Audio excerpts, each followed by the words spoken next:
Bien, cada 2 de abril se conmemora en el mundo el Día de la Concientización del Autismo, una condición que no tiene cura y que presentan 62 por cada 10.000 habitantes, según cifras de la Organización Mundial de la Salud. Sí, queríamos conocer más sobre el autismo, su tratamiento, la realidad en Chile. Estamos esta mañana con Marjorie Lara, de la Fundación Mis Talentos. ¿Cómo estás? Bienvenida. Hola, Marjorie, bienvenida. Sí, queremos aprovechar de conocer un poquito más de este trastorno generalizado del espectro autista, técnicamente cómo se llama. ¿Qué es, en primer lugar?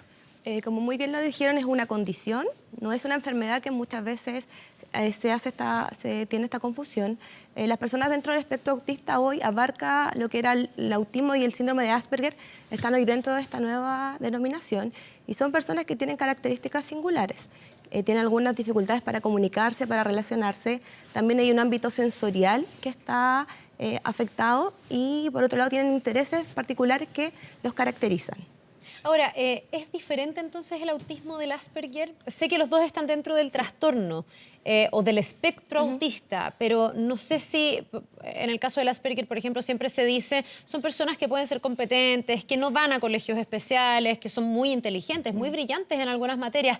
En el caso del autismo propiamente tal, con la diferenciación antigua, ¿hay más o menos esas mismas características o es mucho más severo? Claro, hay una distinción como de funcionalidad entre el autismo y el Asperger, pero ambos son personas que tienen competencias. Nuestro desafío está en conocerlo, determinar cuáles son sus fortalezas, sus debilidades y ahí enfocar nuestro trabajo. Claramente antes los estudiantes con Asperger estaban dentro del sistema regular, probablemente sin un apoyo y que pasaban quizás desapercibidos como las personas que eran más antisociales o con menos relaciones. Pero hoy en día están todos los estudiantes dentro de las escuelas regulares con los programas de integración. Ahora, hay distintos niveles, ¿no? Dentro del autismo hay diferentes grados. Hay algunos más severos, otros menos severos, que van desde las dificultades en el lenguaje y la comunicación. Hay algunos que casi no lo tienen, que serían los casos más graves, ¿no? Y casos más leves con dificultad para interactuar socialmente. Claro. ¿Esos son los casos más frecuentes? Dentro de la escuela regular, que es el escenario donde yo me muevo hoy, hay muchos chicos que tienen dificultades comunicativas. Ahora, si bien una persona no habla, podemos buscar un sistema alternativo de comunicación. Entonces, tampoco es una limitante en la medida que tenemos los apoyos necesarios para que él se comunique.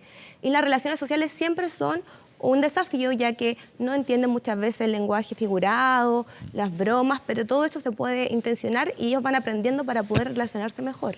Ahora, esta es una condición con la que se vive, en el fondo, para siempre. No es que se supere, pero sí me imagino que se ha ido avanzando desde la terapia ocupacional, no sé, con distintas técnicas. El que todos conozcamos y hablemos más de esto sin duda le va a facilitar algo más las cosas a las familias que muchas veces ante esta realidad se pueden quedar paralizadas pensando que les toca algo muy difícil de vivir. Tengo yo la impresión de que esa dificultad está más en nosotros que en ellos mismos o en sus hijos, por ejemplo. Claramente ese es un gran cambio que estamos viviendo, que es dejar de centrarnos en el estudiante y sus características y ser responsables de los cambios a nivel social que podemos brindarle las posibilidades de educación, los apoyos que ellos requieren. Porque como tú dices, es una condición. Esta persona va a desarrollar herramientas para enfrentarse a la sociedad, pero nosotros como sociedad tenemos que cambiar, ser más flexibles, ser más tolerantes, ser más respetuosos con la diversidad. A veces por la desinformación, además en la sociedad actuamos de manera muy drástica al juzgar. Se tejen muchos mitos. Además, el diagnóstico es difícil, no es simple y es tardío acá en Chile. Después de los 3 años, los papás viven y las familias describen en los sitios que están dedicados a esto en Chile, en que pasan de especialista en especialista. Hay poca especialización dentro del mundo médico. Se confunden las cosas. Primero se tacha al niño de mañoso o que los papás no hacen nada, un niñito problema.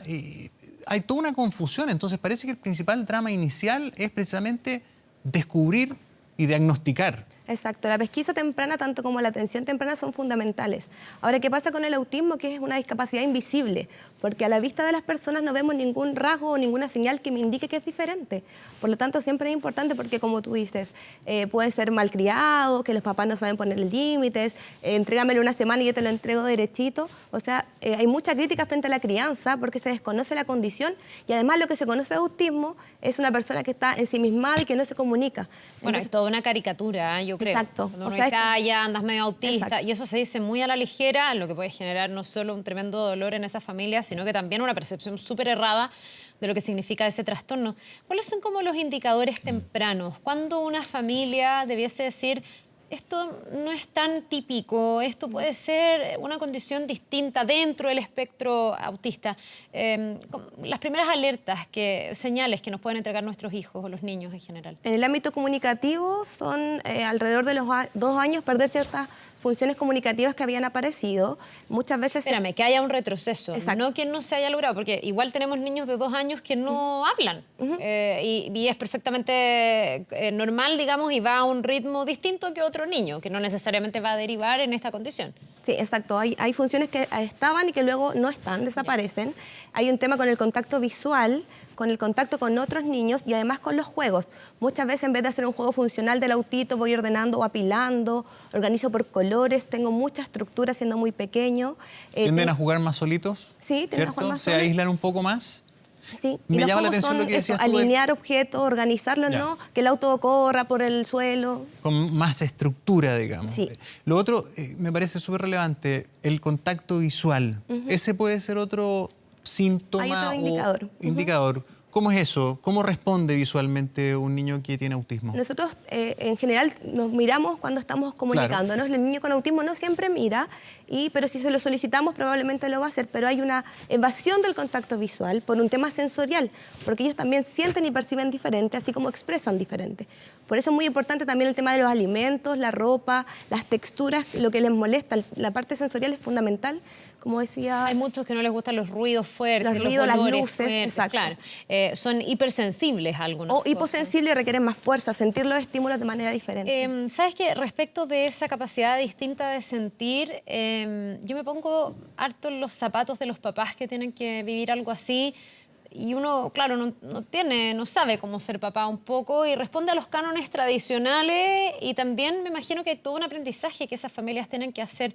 ¿Cuánto apoyo hay para las familias? He conocido gente que ha tenido hijos. Recuerdo un caso de una chica que su hijo tenía Asperger y me decía, para mí lo más tremendo, Carla, ha sido que mi hijo no me retribuya el amor de la manera en que uno espera. Claro. Uno espera que tu hijo te abrace, te diga mamá te amo, que sean afectivos y me ha tocado ver un niño que no se conecta conmigo de esa forma y a mí se me rompe el corazón. Sí. Y en el fondo hay todo un aprendizaje, es decir, no es que tu hijo no te quiera, a lo mejor te lo expresa, pero de otra manera. ¿Cuánto se está ayudando a las familias en Chile? Más allá del caso del niño. Es poco, la verdad es que la familia... toman un gran gasto apoyando justamente a los niños, pero la familia en sí no está protegida.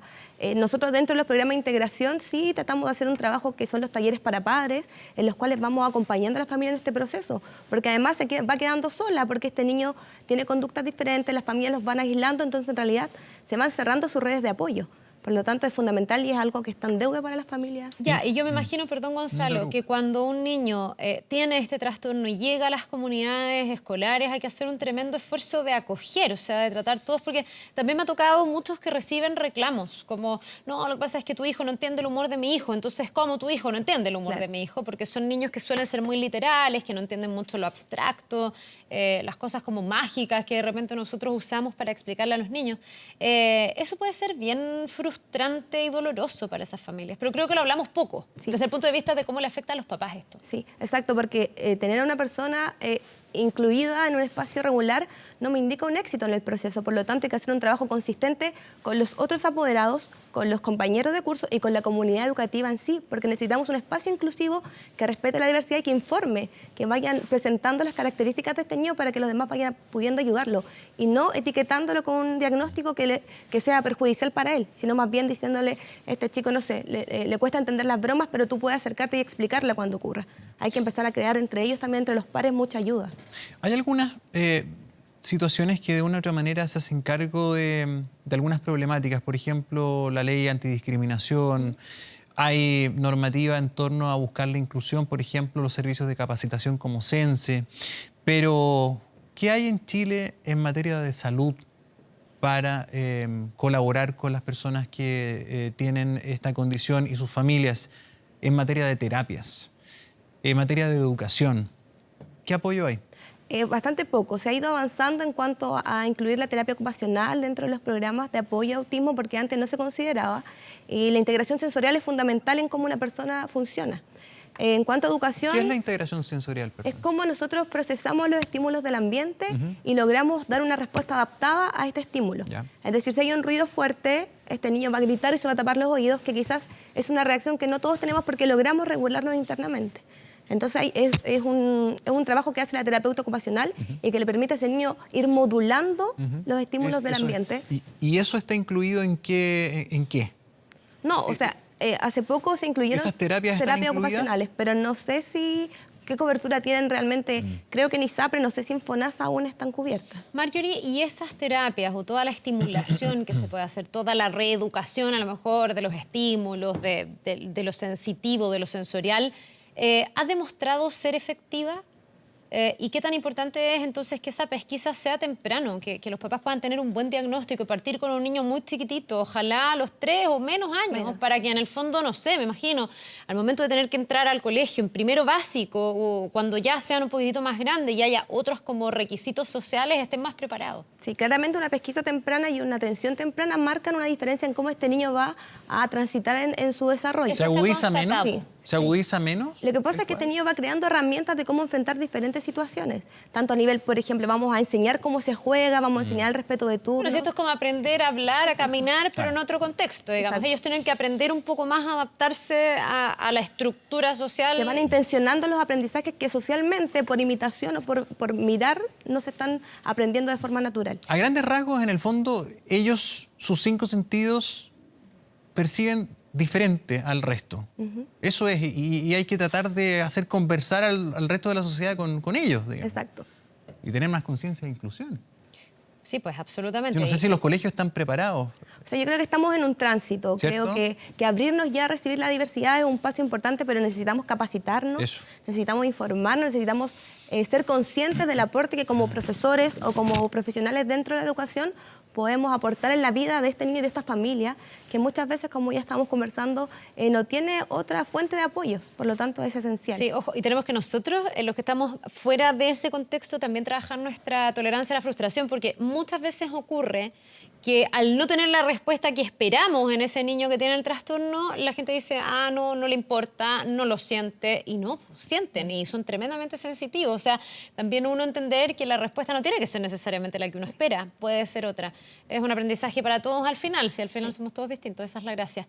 Muchas gracias, Marjorie. Gracias por venir en Un este tema día. relevante en este día, además, que estamos concientizando. Y recordar que son 365 días que las personas con autismo lo necesitan. Hoy es un día importante porque lo recordamos, pero no nos podemos olvidar el resto del año que está. Sí, pues este es un día para ponerlo en la agenda, para hablarlo, para entender y aprender, pero para aplicarlo son necesarios todos los días, toda la razón. Muchas gracias. Eso. Gracias, buen que esté muy día. bien. Buen día, nos Chao. vemos.